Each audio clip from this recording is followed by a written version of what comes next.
is the Can We Talk podcast, episode number 42, and we do have a special guest in the building. Might just be the most famous person we've ever had on the podcast. Sab, how are you? I'm doing great. Thank you. This is actually my first podcast, so Hey, first for everything.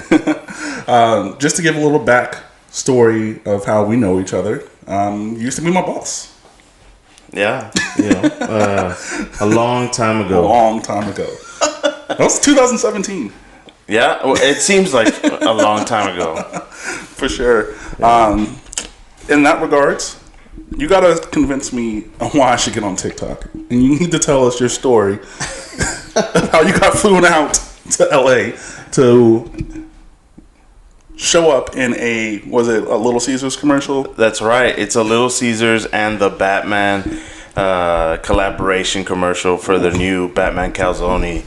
Amazing experience, and yeah, for sure, 100%. I got it off of TikTok, so that alone should already. Nope, doesn't move the needle. You gotta tell me the story. So, I've always wanted to be an actor since I was a little kid. Little kid just doing silly shit. And, as I grew up, I never really saw anybody on the TV like me. So it just wasn't something that was ever something that I was really moving towards. It was something I was passionate about, but it's just something I just never really went head first in. So the family thing happened, and obviously we all work at the same company for a while, and but then I decided to really kind of get my creative juices flowing. So then TikTok started coming out, right? But then I saw a bunch of teenagers and little kids kind of dancing. Dancing, but TikTok has another side which has challenges of voice acting, just acting challenges. A lot of businesses are really diving into TikTok. And so I really went full blown 2 to 3 videos every single day for about several months. And if it really wasn't for that, I wouldn't be ready and prepared for when Little Caesars posted a casting call on TikTok. And I submitted my video because as soon as they put it on, I knew exactly what kind of video I wanted to do, how to do it. It was pretty silly because it was just literally under 10 seconds, the video. But I submitted my audition or my casting call, and I didn't hear anything for about a month. So I was already convinced that ship had already sailed, right? Yeah. So from there, I did get a comment from Little Caesars, just kind of telling me, "Hey, DM me. We wanna talk a little bit." The first thing that came to my head, that's a fraudulent account. Yeah. Yeah, for sure. Little Caesars telling you to DM is wild. Yeah. So I really, honestly, I vetted the account. I made sure that it was the original, verified account on TikTok. So when I DM'd them, it's history from there. We went back for It's more of an audition. Okay. And so we did it over Zoom, and we did the audition. They liked it. They thought I was funny. Figure that. And from there, everything kind of just stacked up the way it was supposed to. They flew me out to LA, stayed at the Loews Santa Monica Beach Hotel. So that was really nice. Definitely better than I'm used to. Same. Double tree me. Yeah, it was funny because I came off the plane and I was in sweatpants, t-shirt. Mm-hmm. I went in and everybody was in a suit, in a dress. I was sticking out like a sore thumb. I'm not here to hedge trim the bushes here. I'm not. I'm actually staying here. So from there, we did fitting, and the next day we went to. They picked your clothes. They picked your clothes like for the commercial. Correct. Yeah, the fitting. So it was really interesting because I went through like 15 to 20 outfits. Really?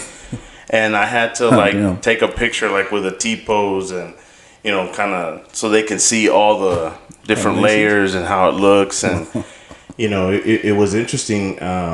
But yeah, I went through like 20 pairs of shirts, Did you get to pants, keep them? shoes. I wish I did. I wish I did. I was looking for a way to kind of just stow them away. For sure. Wow. But what I didn't want to happen is that I get a letter later on and be That like, you "Hey, owe $2 million in clothes. yeah, that's That right." shirt you had was Versace. But yeah, so the whole purpose was I was supposed to look completely uncool. Like that was. That's the concept. But I love the shirt. I don't know if you see the it's a blue Hawaiian I like love polo. Hawaiian shirts. Yeah. That's my style. really I'm uncool. liked it. I would definitely wear that. Yeah, no, I really liked it, and I was just like, man, I wish I could have taken it, but nope. They as soon as everything was done, hey, take off your clothes, put your regular clothes, give me back my shit. Wow. But it was it was a really great experience. All of the villains on there were professional actors, and so I got some really great tips on like how to move and progress my Acting career. my acting career. Yeah. So, and what was crazy is that I actually helped one of them open their first TikTok account, and So I have TikToking all over the world. that's right. And I helped him actually do his first TikTok video there, and I showed him kind of edits and things that he could do, and so he was really excited. But that's how you. I guess that's how you do it, right? That's how you network. We were the TikTok people. Everybody in the. So everyone who was in the commercial got their through TikTok. Correct. Yeah. Wow. All the heroes, right? we all got our shot from the casting call from TikTok. Oh wow.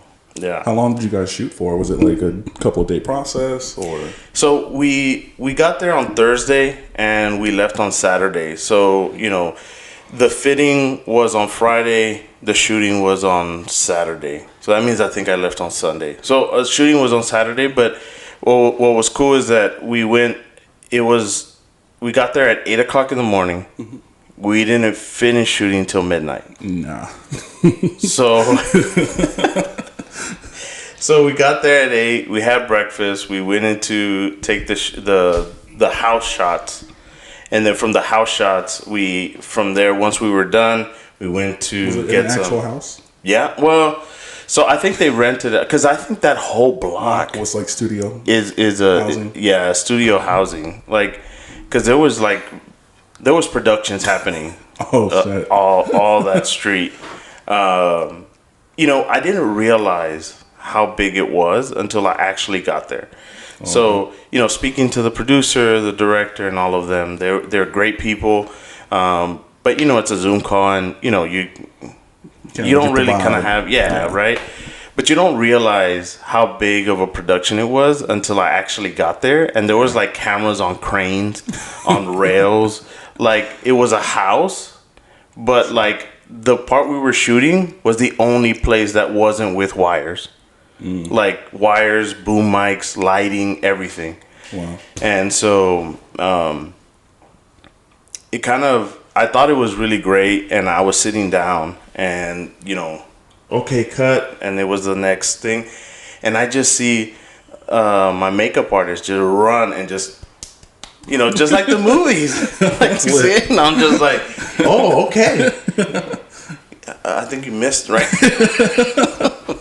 So, I mean, it was a great experience. I mean, I hope every single one is like this, but, realistically, because I'm starting, because I'm kind of doing these things, I'm really looking forward to, pay my dues, right? I know I got lucky, and I know I got this great opportunity, and I'm very blessed, and I feel very grateful for it. But I don't take it for granted, right? I'm going to use it as a platform, and I'm going to continue to, do other things, not just commercials, but I really do want to kind of focus on kind of pushing to getting like feature films, short films, that come out like in the film festivals and things like that here in Austin. So it's definitely something that I've started, and I've had conversations with other actors here in Austin. Oh, wow. So the conversations has definitely started to kind of move towards that. And this is the thing, and going back to the conversation of TikTok, there's a lot of content creators in TikTok that are starting, and a great example of that is DBS Films. They're I believe they're in Florida. It's a horror studio. So they've already made 9 movies by themselves, indie.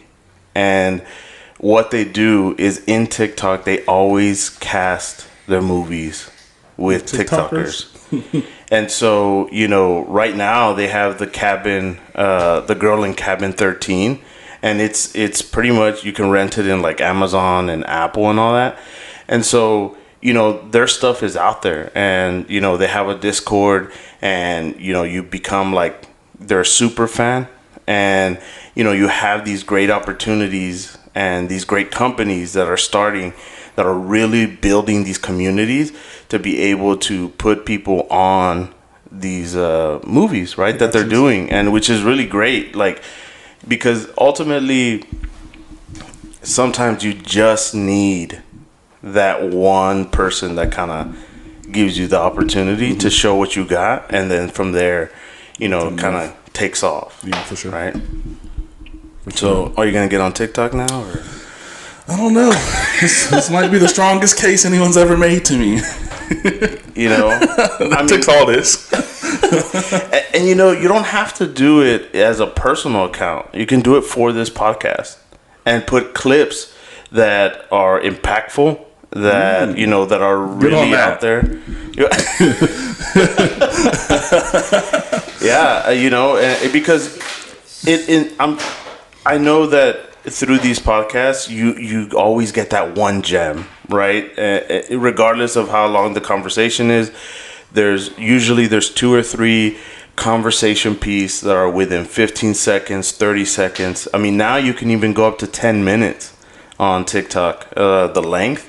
But, thinking about like the podcast, you have great guests. You yourself has said some great things, and so those can be snippets that kind of drive people to your whether it's YouTube or whether it's a Spotify, wherever you decide to put this content. That's where you can start funneling people and really start building your community, because then you start getting people that are actually starting like extremely passionate about what you're doing, right? And they want to be a part of that, because everybody wants to be part of something bigger than them. Yeah, right. Get on that. It's on the sticky. It's on the sticky. It's official. I'm writing tips. It's helping me too, because I don't have no drive like that. Yeah. I have no drive. Like, I do it maybe one video like a month, or every 2 weeks I did. Now I've become stagnant to it. So yeah.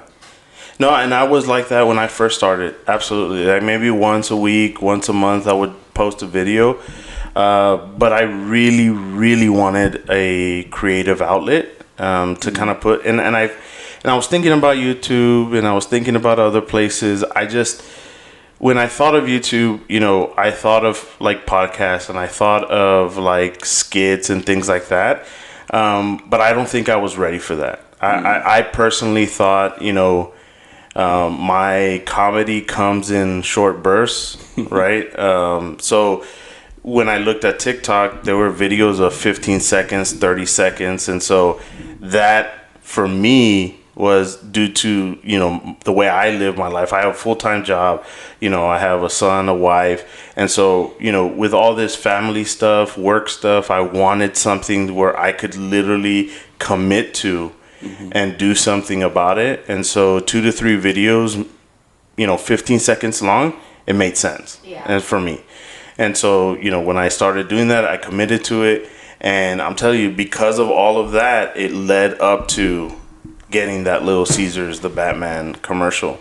and now you see it everywhere. Like I'm blown away. I thought it was just gonna be one week or like one like showing. Yeah, But this is like they're running it. This is the commercial for the movie. Like they're like, this is it. that's right. Yeah, I mean, I was blown away when I saw it in the theaters. I mean, That's wild. You know, it's in the theaters. People have been telling me that they were on the plane and it was on there. And I was just like, you know, they're watching apps and, you know, it's on the apps, it's on TikTok, it's on everywhere. But like I said, I feel blessed. I mean, you go to their website, their TikTok right now, and one of their highest viewed videos is mine. I'm doing a reaction to the commercial, and it's like at 8.9 million views right now. And so, you know, that's wild to me. So, you know, very blessed, very, very, very thankful, very cool. For sure. I mean, that's awesome. It's fun. Maybe I might get on TikTok. I don't know. I mean, I have a TikTok. You know, just one video. You know. He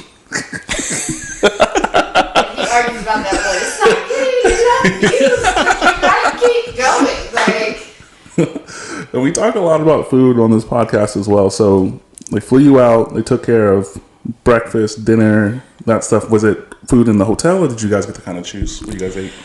So it was actually a combination. They gave us a per diem, so for us to kind of eat wherever we want. We went to some places there that were absolutely fantastic. I really honestly don't remember the names of them, but it's definitely... That's me when I eat, like, go out to eat and like, oh, what was that place called? Yeah, I mean, it was definitely out of our price range, 100%. But it was great. On the set, that's where the food shined, because breakfast, they brought in a catering service, and so they had a food truck. Oh, wow. They made it there for you, so they had a limited menu. You kind of picked what you wanted, and so I ate it. I got the all-American, eggs, bacon, hash brown. So I sat down, I ate it, but it was like a little plate like this. I'm a big guy. I need a little bit more than this. All the Americans? Yeah. So I told my co-star, I said, I'll go if you go. Get round two. Yeah, because we weren't sure if we could do a round two. Like I mean, it was free, but you want to make sure everybody else eats, right? I didn't know how much inventory they had, so but sure enough, we got up and we just went right back. We got a second, but they're like, weren't you here before? I was like, no, I put my acting skills to the test. It's to see if they recognize. That was the other guy. What are you talking about? Yeah. He's just showing me where it was at. I was, but yeah, it was cool. Then for lunch, it was the same catering service, and I got the salmon and quinoa, and it was real good. So I had to go back again for a second. Salmon plates are always on the smaller side for some reason, just naturally. But okay. So was the hotel close to where you guys were shooting, or was it like an actual commute that you had to like? So it was a commute, but everything they paid for our Uber. They paid for a transportation on the actual like shooting day. They had a van pick us up, and then they took us everywhere. But everything else, they paid for everything. The Uber, the hotel, the food. Was it like directly paid for them, or did they just like give you some kind of like card or kind of like balance to use, or was it like, oh, we're gonna take care of Uber, or was it like you take care of it and then send us the bill? Yeah, so it was that. Yeah, I used a credit card. It was great because I got points, right? Like. When you do these things, you want to make sure that you have, your credit card that gives you points, because everything you put on there, they're going to reimburse. And, once I knew that it was Little Caesars and the conversation about what was happening, like once they told me this was going to happen, I I was for sure like, this is, I didn't have to worry about anything, and it wasn't sketchy at all. So For sure. it was a great experience, and everything came through. They came through with absolutely everything. It was just completely awesome. Experience. Yeah. For sure. So you're not from Austin, right? I'm not, no. How long have you been here? Or around here? I would say maybe 12, 13 years. So I think we were talking about this like a while ago in regards to like just how Austin's changed. Because I grew up in Pflugerville, but of course that's close to Austin. But like all the changes in the city itself, of course, with the soccer team being here now and all that money coming in. What are like some of the biggest changes you've noticed since moving here 12 years ago?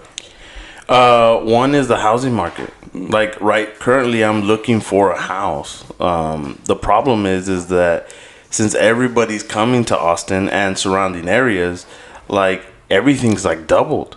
And so my price range, they're like, nah, bro, like there's nothing there for you. And I'm just like, man, but it's okay. I mean, it is what it is, and I just got to work harder. But, it's, I see that because I'm in it, right? And so I'm pretty sure if I was like in an apartment, I'd probably see my rent go up like drastically. For sure. So it's been the whole housing and just living situation has been crazy. Yeah. And then especially with what happened to Austin last year in February with the winter storm. Yeah. Yeah, so I was in an apartment and the person on top, their pipe busted. And so it flooded all my apartment. So I lost everything. But, this is the thing, Cal. Like, nobody knew that was happening. Like, because it was right above me, nobody else was affected in the building. So I was the only one. Were you on the first floor? I was on second. So it was the third floor that got busted. Okay. So nobody knew. And so I came out running like, hey, is your stuff flooding? And everybody was like, no, what are you talking about? I was like, water's coming out of my roof. Like, it was crazy because it wasn't just one spot. It was everywhere. It was just dripping down. And so, flashbacks. Yeah. So I ran upstairs, right? And so we were like, has anybody checked on this person? Or is anybody right there now, that might need some help or whatever? So it was locked. And some neighbors and I kind of knocked on his door, and it was an old man, and he had fallen. Jesus. So it was not only was it flooded and freezing cold, the old man had fallen on the floor, so he was drenched in water. So my neighbor busted open the door. Me and him went in. We dragged him out, put him on a blanket, called 911, and he was really close to getting hypothermia. If I wouldn't have said anything to go see if he was all right, that's wild. In the morning he would have been dead. And so it's crazy. They wrote a article about it in the Texas Monthly, and so that's another thing of my famous name out there. Hero and commercial guy. That's right. He's a hero times 2. Yeah. Maybe that's why I was picked, right? Why to they be do the that? Batman. That's it. Wow. But yeah, so it's crazy how people just kind of came in and kind of helped out, and we got them safe, right? But it's going back to what's changing here at Austin is like you see a lot of different people and just different people driving different. Oh yeah.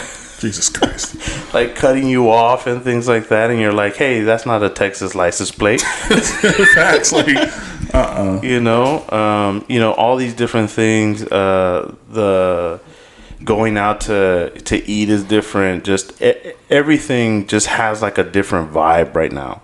And so I'm not saying don't go out, but be cautious of the places that you're going, because all these type of things, like, I have a son that's 8 and he's growing up. And so I have to be cautious of like, what are the things that he's learning. And so like, me, myself, like, something that my brother told me a while back is how do you expect your son to go for his dream when his father gave up on his?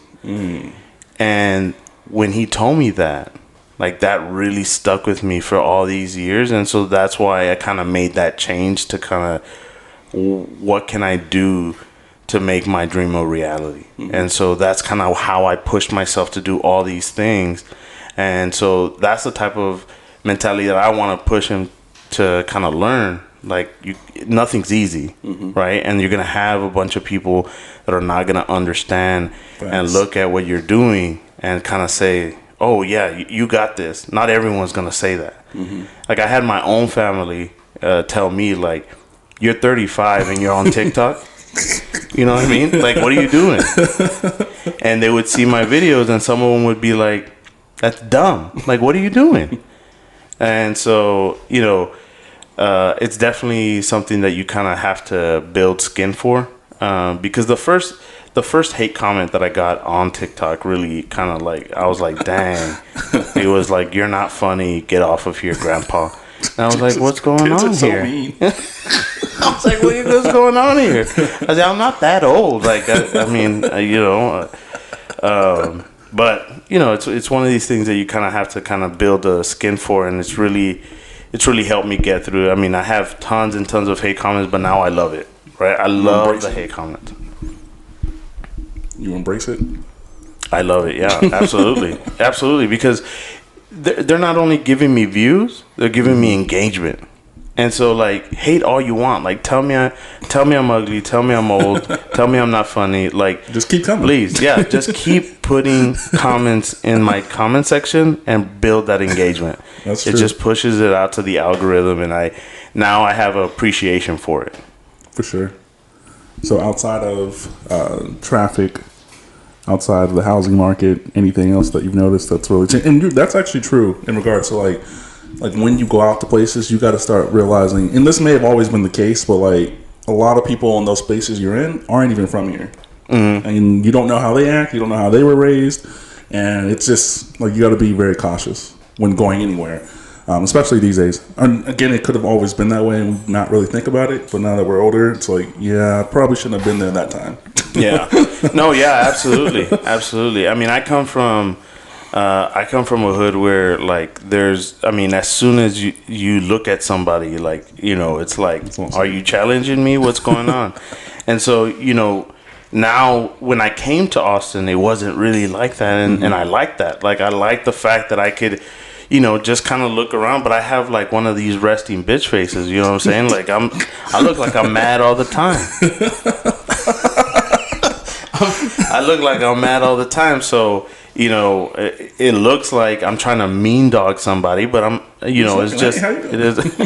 Yeah. You know, and so I do have to admit that, like, people are a little bit more accepting of me now than when I was here. When I first came here. And the reason why I say that is because when I came here, I went to like a Walmart, and I was coming out, and there was an older gentleman that was coming out in front of me, but maybe it was the way I dressed, the way I look, I don't know.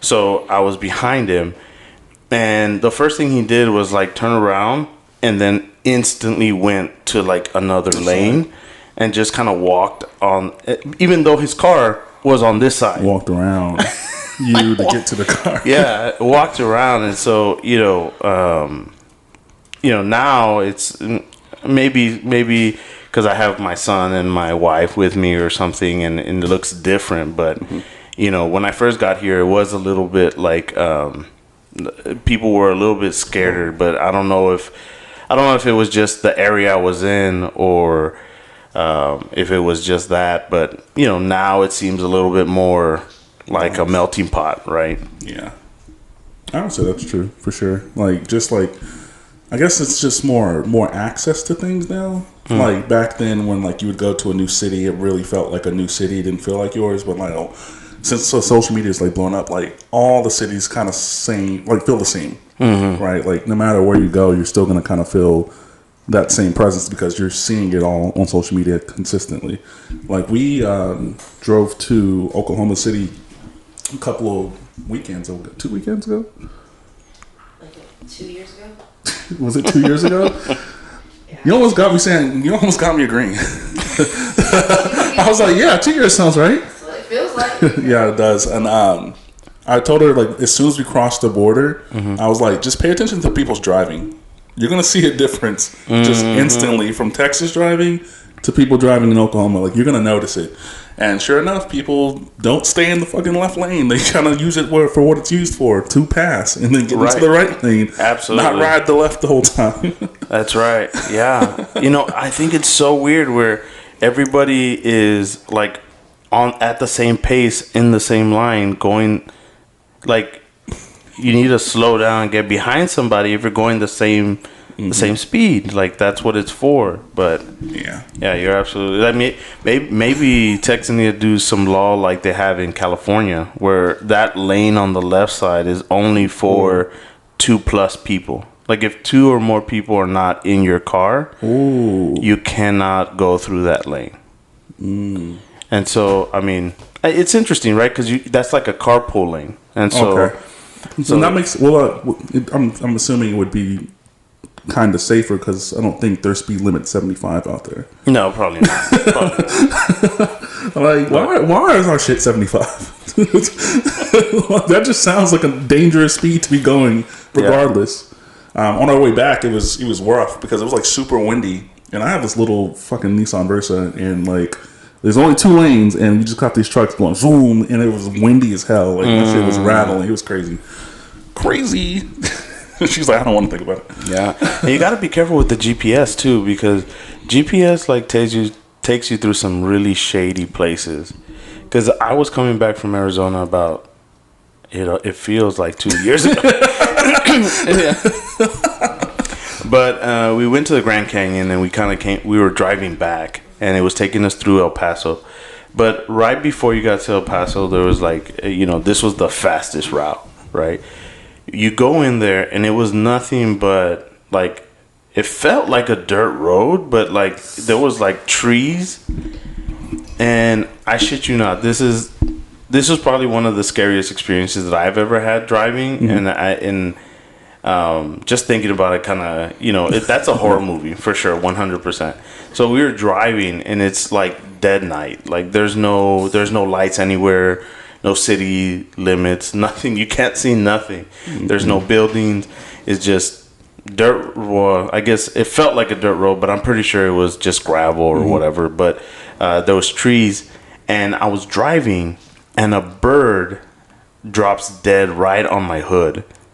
Like, not that it swoops down or like I hit it. It just went. It just fell right on my hood. I said, I am not stopping. Jesus. This is.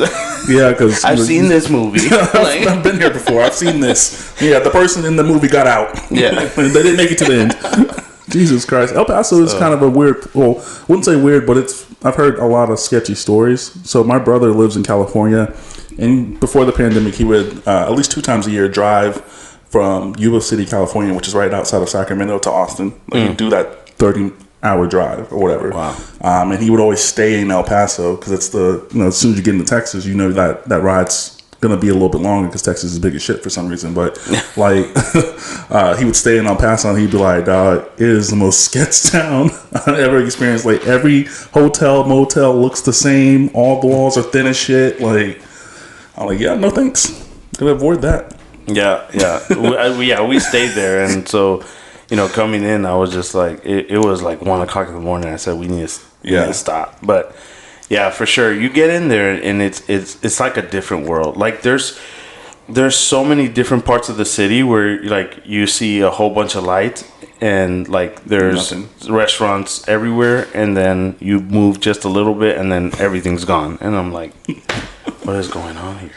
I'm cool. I'm okay with being in Texas in Central Standard Time. I know their shit's a little different. What is it specific out there? What's the time? Oh, I have no idea. I let my iPhone like just update the time. I don't worry about it. I think there's a different time zone, right? In El Paso. Yes. There's something. That little piece of Texas is Texas is too fucking big, yo. Like, why is Yeah. there 2 different time zones in one state? That's crazy. Yeah. When I was a little kid, we used to go up north to go work in the factories, and so it would be a 2-day drive. One day was in Texas, the other day was like in 3 or 4 states. That's facts. Right? Like, That's so facts. Like, even Oklahoma, the state, right? It takes about 4.5 to 5 hours to get to Oklahoma. And that's all in Texas. Mm-hmm. Yeah. So, are we in Oklahoma yet? Are we in Oklahoma yet? Jesus Christ, are we in Oklahoma yet? Yeah, and Texas is really one of the only places where you have all 4 seasons happening at the exact same time. Fucking time. Yeah, I mean, even here in Austin, like it's crazy. Like It is. like it was extremely hot, and then now it sounds like we're getting another cold front. Like, Yeah. so crazy. That was wild. Huh. Yeah, I thought we were done. What'd the groundhog say? What? Is he lying to us? What's going on? I don't know. He has social media too now, so he probably just says whatever for likes. That's right. I doubt if he's on. I'm pretty. Yeah, he's definitely on TikTok. Groundhog is definitely on TikTok. You'd be surprised how many people, famous people and studios and everything are on TikTok right now. Like, that shift is so crazy. Because when I got on, like I said, when I first got on, all you would see is just people dancing. You know what I mean? But now, like, you see everything, right? Like, you see movies, actors, The Rock is on there, like, all these different people are on there, and I think it's just an opportunity for people to build communities. And so you've built a following. They have people that, they comment on your videos, and you have the opportunity to comment back. Like, when I got this commercial gig, and now it's all over the place. Like, I have people commenting on my videos, and I love to comment back on every single comment. I can't do that on every single, because somebody tags somebody. Like, what am I gonna say to that? Thanks. Like, I don't know. Thanks for the tag of your friend that I know now that didn't actually like this post. That's right. But anybody that actually puts like a comment for me to respond to, I respond to it, and sometimes I get like, "OMG, you commented back," and I'm like, if it feels cool, but at the same time, it makes me realize that this platform gives you access to, your favorite people that, in most cases, if you're there early when the video hits, like, you're able to get a response or some, like, those people that work that account, whether it's actually that person or not, they get to see, like, oh, look at this person is, commenting or saying something or whatever the case might be. So For sure. So when that crappy snow event that happened last year, did you guys maintain power, or like was it waterfalls down, no power, you guys were out of a place to stay? so the power was off for 24 hours prior to that. So we had no water, no light, and so I had my mom living there, my son, my wife, and that day before, like, our dinner was tuna fish with like crackers. And so, I know it sounds bad, but my son was having an absolute blast, like eating crackers and, like, because to him they're like snacks or whatever the case might be. But he was having a blast. I like the wilderness, right? So, like, I didn't mind what was going on because I knew eventually, it was gonna get back to getting warm and we get our stuff back. But that night, after staying there that night, like, it was freezing cold. Like, everything was closed up. We had like 3, blankets. We were kind of huddling together. And after that, I was just like, you know what, we gotta get you guys out of here. And so, I took them where we're at right now. We live in Round Rock with my family, or my wife's family, right? My sister-in-law. Their family they have a house, and so they're renting us a a room right now, so we can kind of continue to save and get our own house. But at that time, they still had power and they still had water, so I took my family over there. Okay. But when I came back, this is the crazy shit. The night before, because we knew before the lights went out and the water went out, they were like, it's gonna freeze. So what we did, we see those survival TV shows all the time. So we opened up the tub and we stopped it, and we were getting water, and we filled it up so that way we could continue to have the restroom and all this stuff. So we had it up, and I had it dripping like really, really slow. And so I had it dripping overnight. We had pretty much a full tub for the next day, and then the water stopped.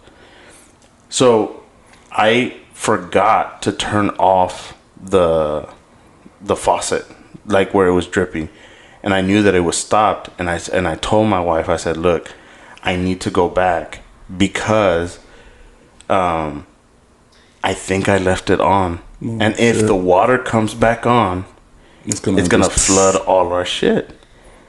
And I come back, and our shit's still flooding because the pipe busted on top. And so, but it's so crazy how, like, if you didn't think that, you wouldn't have known. Exactly. If I would not have gone back, because we were just gonna go over there and stay for a couple of days, come back.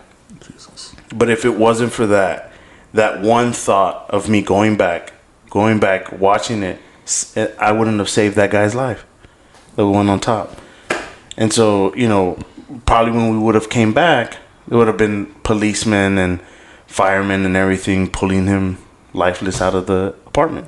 Jesus. And so, all these things happen for a reason. And so, like, when things don't happen the way that I want, like, for example, when I submitted my video for the Little Caesars and I didn't hear anything for a month, my automatic was like, hey, I shot my shot, didn't get it, I'm gonna continue to grind, right?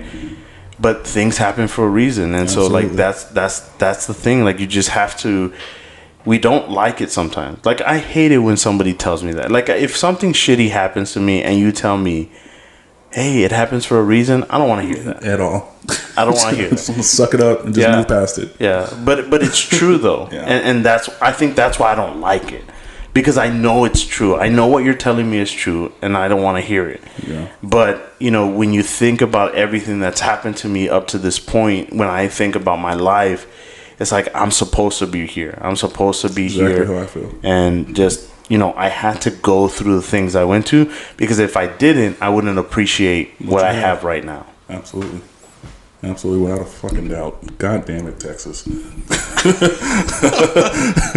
The state is wild. And it's crazy. And I've told this story multiple times, but not to you, of course. But I had power the whole time, but I wasn't here. I actually took a cross-country trip to New York right before it froze over. And there's a camera in here, and I had power the entire time. And then I'm just like looking on my timeline, and all my friends just like out without power. And I'm like, if only I knew ahead of time, I'd be like, let's go to my place. Like, there's power, because there's a fire station right up the street. And so this whole area would have had power. She didn't have power in Georgetown. Oh. This rolling power outages is like maybe somewhere between like 2 to 3 hours on, and then like 4 to 6 hours off, like for the next 3 days. It was tough. We were running around like, okay, you charge these devices, you cook something, like Yeah, it was. No, absolutely. I understood that that's what was going to be happening, and so we thought like, oh, the lights off, 2, 3, 4 hours or something like that. So we thought it was rolling outages until the rolling never came back. It's just outages. Yeah. So it was crazy. Like, we, my son, my wife, and I would be in our Jeep charging our phones, right, to kind of just have access to, like, if something happens, to be able to kind of reach out to somebody and make the calls and make sure that everybody was fine. But but like I said, like, us kind of losing everything, like, I think it was all on, like, for a reason. Like, there's no, I feel I feel happy to have helped that person, be alive now and well, and because of that, I wouldn't be ready right now to buy a house. Like, I got my credit I fixed it. I fixed my credit. I have some money saved, and so like it's all these things wouldn't have happened. We've probably still been in the apartment and just. Yep. That's usually how it goes. Honestly, like you're mad in the moment, and you're just like, "Ugh, let me just get this over with." But then, like, you think back and like, damn, if that didn't happen, what the fuck would have really happened? Yeah. I work from home, and my neighbor, and it was fucking, the sun was out. This wasn't no frozen shit or anything like that. A pipe burst up there, and my laptop and all my work stuff was in this corner. Right, so I'm just doing my job, and then I just hear a pop, and I'm like, okay, whatever. I'm sure that they're doing something upstairs anyways. I'm sure that's cool. So I was planning on leaving to go get something to eat on my lunch. Normally, I just stay in the home and get something frozen or something, but I was really about to go, and then I was like, why don't I just stay here? Like, I don't really need to go get some food. And the pipe burst, and if I didn't stay here, for two, if I didn't recognize that maybe that water bursting out there could seep through the wall itself, all my extension cords were at the bottom. So if I literally had went to go get something for lunch, all my equipment would have been shot. Yeah, 100%. Like, I was like, oh shit, like, that's crazy. Like, I need to move this, but like, literally, it was just a matter of moments that, like, if I didn't move that stuff away, all that stuff would have been underwater. And I wouldn't have known until I got back from lunch. Yeah. Hey, why is it turning on? Yeah, what's going on? Why is there water every fucking where? Yeah. Glad I have wood, because if that was carpet, that would have been a whole nother mess. Yeah. No, for sure. For sure. The aftermath of the apartment was absolutely crazy. Like, you had mold, like, growing. Like, I felt like we were in Jumanji. Like, there was, Jesus Christ. like, just everything was growing on the walls. The walls were about this color, and everything turned black of how much mold in the walls there was. And talking about, extension cords, like, when that happened, there was literal water coming out of the outlets. Oh, Just water coming out of the outlets and out the fixtures on the top, just water just coming through the fixtures, and I was just like, wow, what's happening up there? Like, what's going on? God Like, damn. but but yeah, everything happens for a reason, right? I It mean, does. And there's always just that one thought. It's just like that one thought. yeah, for sure. We've talked about this. We've talked about that before on the podcast. Like, what if you went past that red light, or just right when it turns from like yellow to red? What if you just go? Mm-hmm. A lot of times you hadn't gone. A lot of times people do go. A lot of times accidents happen. Like, Absolutely. that one thought can really be the biggest difference in regards to protecting your life and possibly saving somebody else. For sure. Yeah.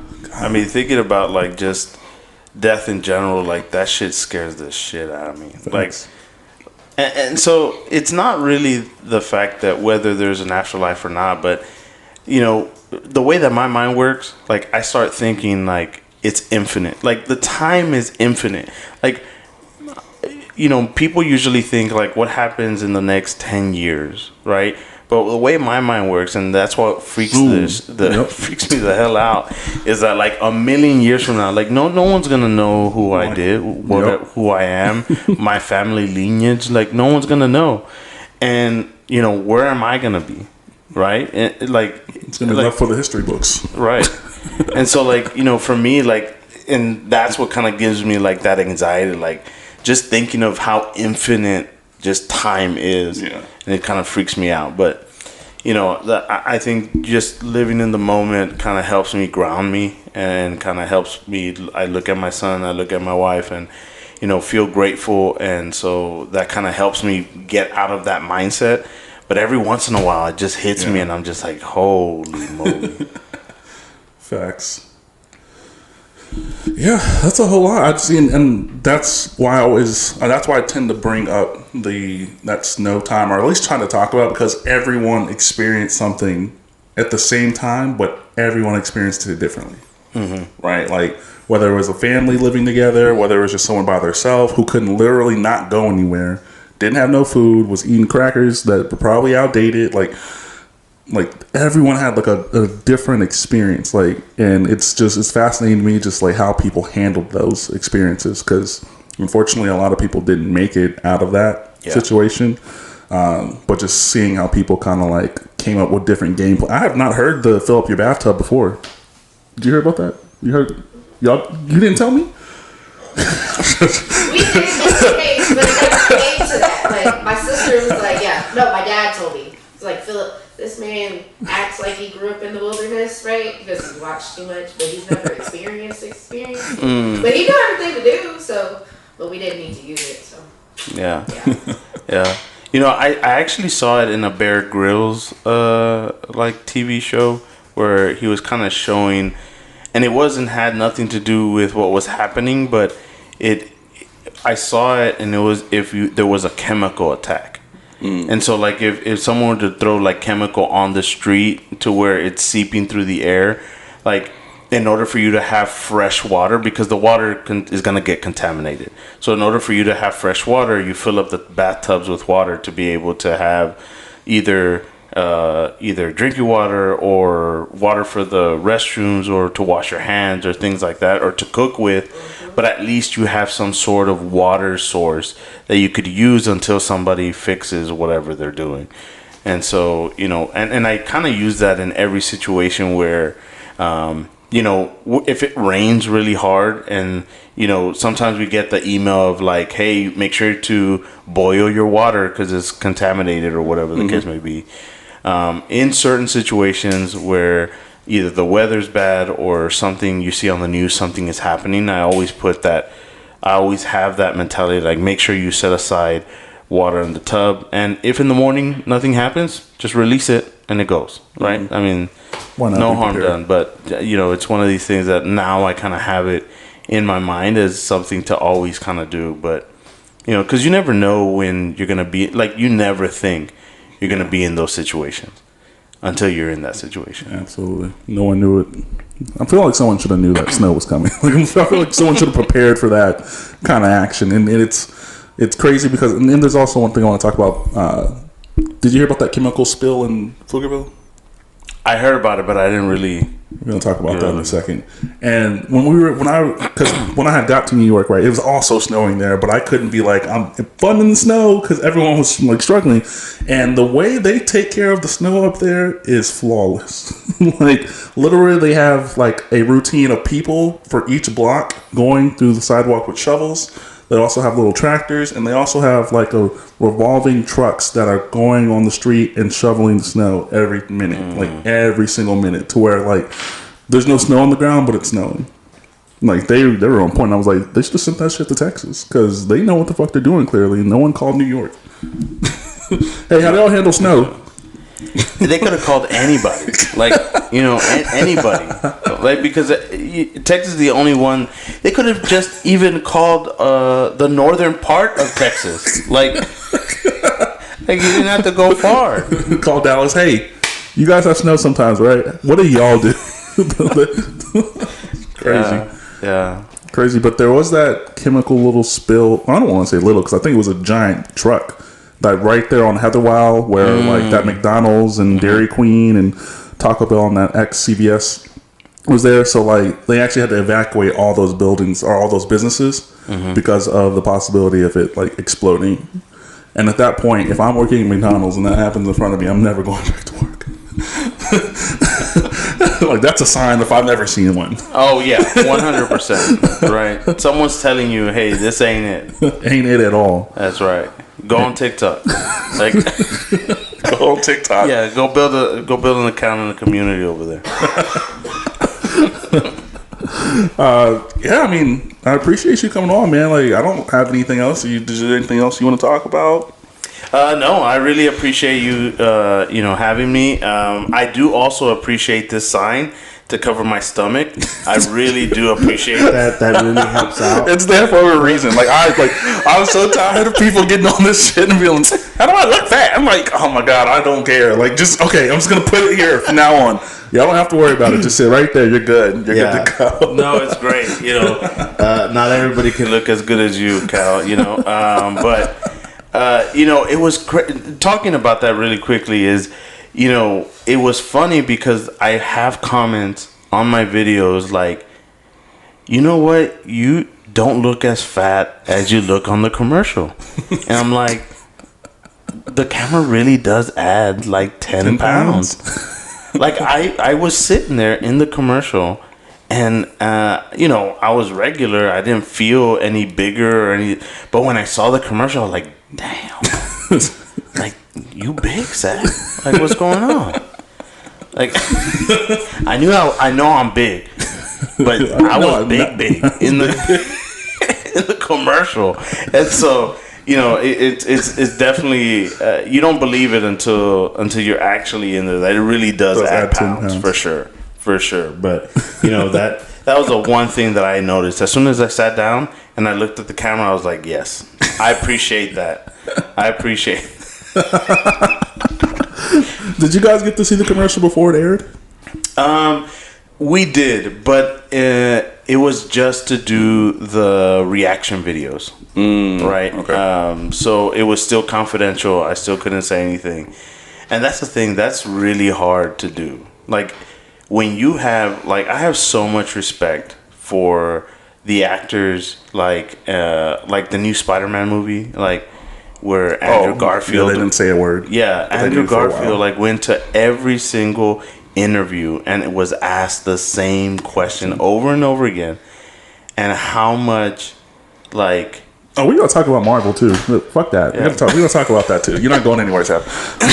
You know, well, I'm just saying, like, you know, those actors, like, they really, you know, I have a great respect because. The first thing I wanted to do was tell the world. Yeah. Like, I want to, like, look at this amazing opportunity I got. Yeah. I mean, I'm doing something for Little Caesars. One, I love Little Caesars. Like, I know it's not healthy, right? Like, I know. They know it's not healthy. Yeah.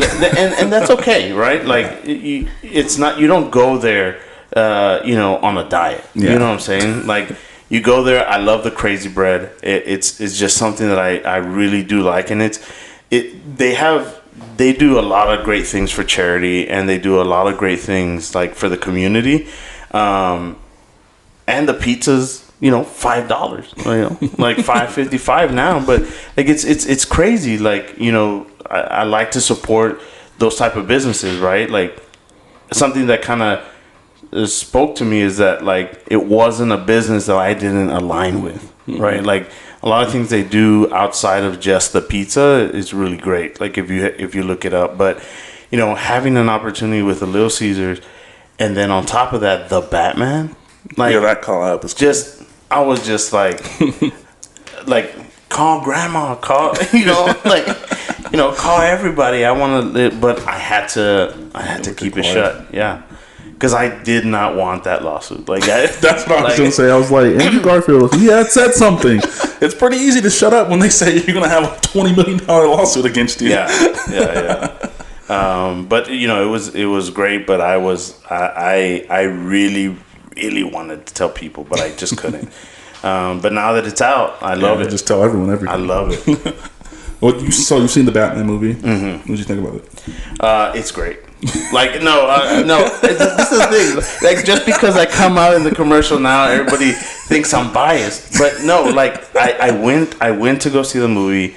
You know, my expectations were about mid-tier, right? You know, when you have like the 17th Batman. Yeah, right. Like you have the 17th iteration of it. Like, you know, I love the Tim Burton movies. Like that's from my childhood. So I you know, that Joker and that Batman were just iconic to me. So when you go into this this new Batman, my expectations were about mid-tier. Mm-hmm.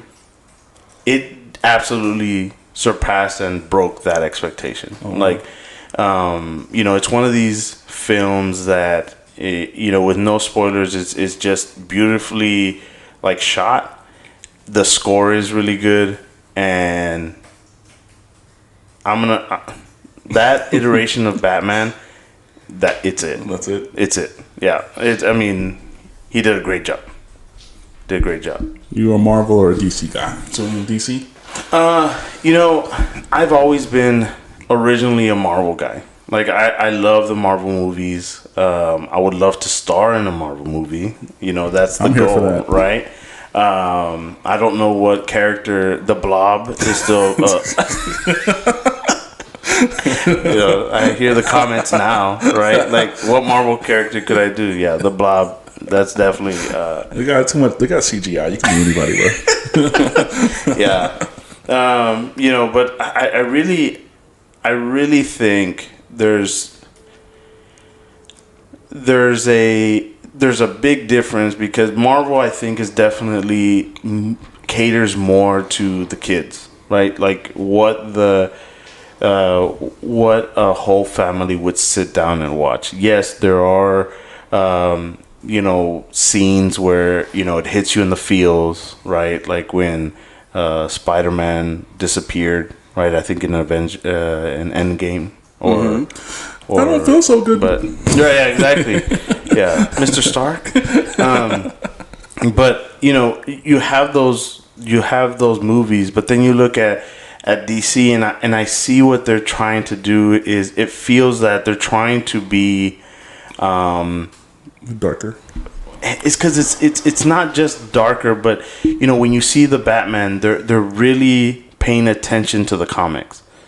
And so when you think about the Batman, yes, the Batman is great. He's a human being, but first and foremost, he's a detective, right? And that's really what it's all about, right? And so you think about what DC's trying to do, like kind of with the Batman, and I hope that going forward they see what works with the Batman, and how what they did by bringing in the comics and bringing in the just the cinematography, like just the way they did it. That's what it's all about. Because although I took my son to see the Batman, there are some parts that I just he kind of turned away and kind of looked away, and so it's not 100% for kids, but it's definitely one of these movies that I think everybody should watch. Yeah, I don't plan on seeing it soon. I'm not a fan of the DC universe itself, because it's not cohesive. It's just too much. Like versus Marvel, where there's actually a storyline within all their movies. Like, I definitely Marvel all the way. DC it lost me. Although did you see the Snyder Cut Justice League movie? I did. That was amazing. That should have been the original movie for sure. The original's trash. That one, although it's like 4 hours long, like I sat down and watched all 4 hours. It was great. It was fantastic. Yeah. Well, I mean, I definitely think you should give the Batman, if not in theaters, like when it comes out. I'm gonna watch it, just not eventually watch it, and you'll see what I was talking about. You'll come back to this and be like, I get what he was saying. Will it save the DC franchise, like in movies? I think it has a good.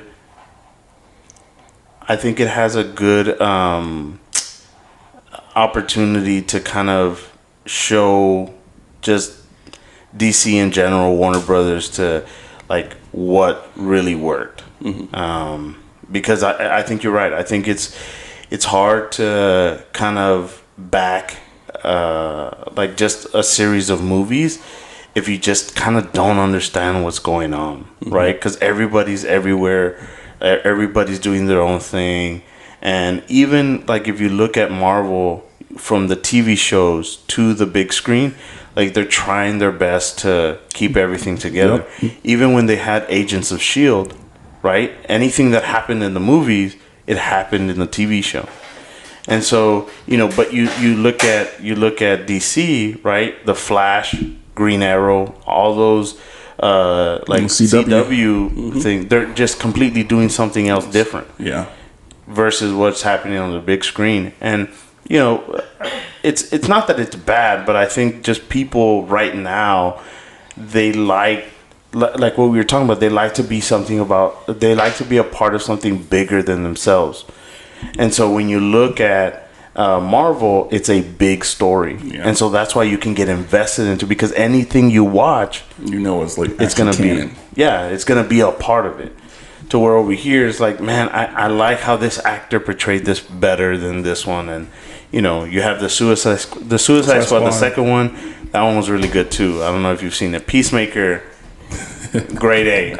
If you haven't seen it, it's really good. I think it's done, right? Like, they're not still coming out with episodes. That's correct. Yeah, Okay. it's done. I was gonna wait until they are all out to watch it. I don't know why John Cena is in a lot of shit lately. Like, I don't like him as an actor. I don't think he's that good. It's weird because you see.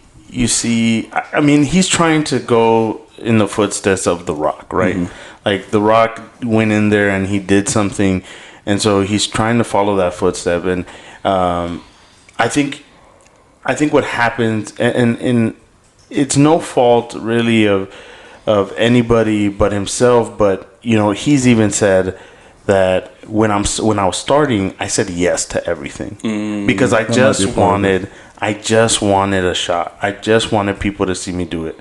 And so now he's getting a little bit more picky, and so then you have roles like this Peacemaker where he literally looks like the person in the comic. Like, they look identical. Oh, wow. And so it was a great fit. His humor is different, and so just the overall show really hit. And so I think. This is what I'm saying. Like, I think DC has learned and really is starting to move towards, like, don't be afraid of having an adult movie, an adult show. Because Peacemaker, again, is not for the kids. Like, it's not. Suicide Squad wasn't. He was teasing the little, what do you call it? What's it called? The post-credit scene. Oh, right. Yeah. So. And so that's the thing. Like, I think that's cool that they're not afraid. They're looking and they're not afraid of making an adult movie, an adult show, because if you look just in the dynamic of between Marvel Comics and the DC Comics, like, DC has always been a lot darker. Mm-hmm. And if you lean into that, you'll start making productions that are more true to the comics and people would actually enjoy. And so, like I said, Peacemaker's great. The Batman is really good. So I'm really hoping that the new movies in DC are just as good. But I just, you kind of like, you don't know, right? Yeah. To where everything that Marvel takes out, like, everybody likes. Yeah, what's coming. Mm-hmm. You know what's coming. So. Yeah. Did you want to plug anything? Your handles, your Twitter, your Twitch, or whatever the kids call it. So you could find me on every social media at The Shredda, TheShredda, The Shredda. And so my social is that's everything for everything. Everything. So, wherever, either IG, TikTok, whatever you find me, The Shredda. That's how you can find me. All right, cool. Thank you for coming out, Sam. This is the Can We Talk podcast, episode number 42. Thank you guys for watching, and thank you guys for listening. Goodbye, guys.